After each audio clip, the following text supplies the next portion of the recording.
Hello cuties, welcome to Neethu's craft world. ഇന്ന് നമ്മൾ ഒരു സ്റ്റിക്കർ ബുക്കാണ് ഉണ്ടാക്കാൻ പോകുന്നത്. അതിനായിട്ട് ആദ്യം തന്നെ നമ്മൾക്ക് ഇഷ്ടമുള്ള സ്റ്റിക്കേഴ്സ് എല്ലാം വരച്ചെടുത്തതിന് ശേഷം അത് ഫുള്ളായി ഒന്ന് കളർ ചെയ്ത് അടിപൊളിയാക്കി എടുക്കുക. ദെൻ അതിലേക്ക് ആ സ്റ്റിക്കർ നമ്മൾ എത്രത്തോളം വരച്ചിട്ടുണ്ടോ അതിന് മുകളിലായിട്ടെല്ലാം ഇതേപോലെ സെല്ലോ ടേപ്പ് ഫുള്ളായിട്ടൊന്ന് കവർ ചെയ്ത് കൊടുക്കുക. എല്ലാ സ്റ്റിക്കറിലും കറക്റ്റായിട്ട് സെല്ലോ ടേപ്പ് വെച്ച് കവർ ചെയ്യുക കേട്ടോ. അതിനുശേഷം ഇത് ഓരോന്നായിട്ടും ഓരോ സ്റ്റിക്കേഴ്സും വൈറ്റ് ബോർഡേഴ്സ് വിട്ടിട്ട് നമ്മൾ ജസ്റ്റ് ഇങ്ങനെ ഒന്ന് കട്ട് ചെയ്തെടുക്കാം. ഓരോ സ്റ്റിക്കേഴ്സും നീറ്റായിട്ട് വൈറ്റ് ബോർഡർ വിട്ട് വേണം കട്ട് ചെയ്തെടുക്കാനായിട്ട് കേട്ടോ. ഇതുപോലെ കട്ട് ചെയ്തെടുക്കുക. ഇങ്ങനെ ഞാൻ എല്ലാ സ്റ്റിക്കേഴ്സും തന്നെ കട്ട് ചെയ്തെടുക്കുന്നുണ്ട്.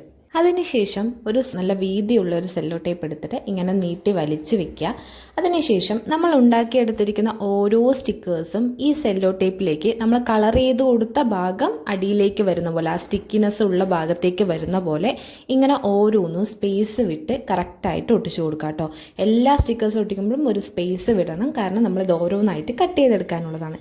ഇങ്ങനെ നമ്മൾ ഒട്ടിച്ചെടുത്തതിന് ശേഷം ഇതിൽ നിന്ന് ഓരോ സ്റ്റിക്കേഴ്സായിട്ട് കട്ട് ചെയ്യുക. നമ്മൾ വൈറ്റ് ബോർഡർ വിട്ട് കട്ട് ചെയ്ത പോലെ തന്നെ ഇതിലും ഒരു ചെറുതായിട്ട് ഒരു ഗ്യാപ്പ് വിട്ടിട്ട് വേണം ഓരോന്നും കട്ട് ചെയ്തെടുക്കാനായിട്ട്.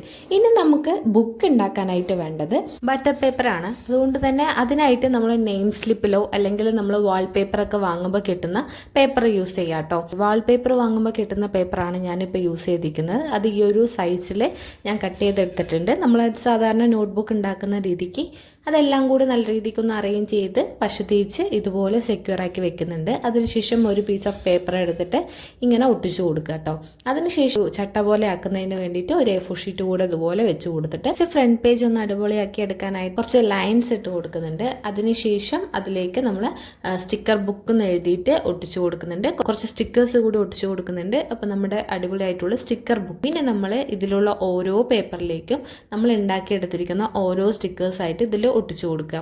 അപ്പോൾ അത്രയേ ഉള്ളൂ. വളരെ സിമ്പിളായിട്ട് നമുക്ക് ചെയ്തെടുക്കാൻ പറ്റും. നമുക്ക് ആവശ്യമുള്ളപ്പോൾ ഇതിൽ നിന്ന് എടുത്ത് യൂസ് ചെയ്യാനും പറ്റും. അതുപോലെ തന്നെ ഇതിൽ ഫുൾ സ്റ്റിക്കേഴ്സ് കഴിയുന്ന സമയത്ത് നമുക്ക് പുതിയ സ്റ്റിക്കേഴ്സ് ഉണ്ടാക്കി വീണ്ടും ഇതിൽ ഇതേപോലെ ഒട്ടിച്ചെടുക്കാനും പറ്റും. അപ്പോൾ ഈ ഒരു ബുക്ക് മതി നമുക്ക് എത്ര സ്റ്റിക്കേഴ്സ് വേണമെങ്കിലും ഇതുപോലെ ഒട്ടിച്ചെടുക്കാം കേട്ടോ. അപ്പോൾ ഇത്രയേ ഉള്ളൂ. വളരെ സിമ്പിളായിട്ട് നമ്മളൊരു സ്റ്റിക്കർ ബുക്ക് ഇവിടെ ഉണ്ടാക്കിയെടുത്തിട്ടുണ്ട്. ഇനി ഇത് ആവശ്യാനുസരണം നമുക്ക് എടുത്ത് യൂസ് ചെയ്യാം കേട്ടോ. എങ്ങനെ വേണമെങ്കിലും ഇതിൽ നിന്ന് എടുത്തിട്ട് യൂസ് ചെയ്യാം. അപ്പോൾ ഈ വീഡിയോ ഇഷ്ടമായിട്ടുണ്ടെങ്കിൽ ലൈക്ക് ചെയ്യാനും സബ്സ്ക്രൈബ് ചെയ്യാനും മറക്കല്ലേ.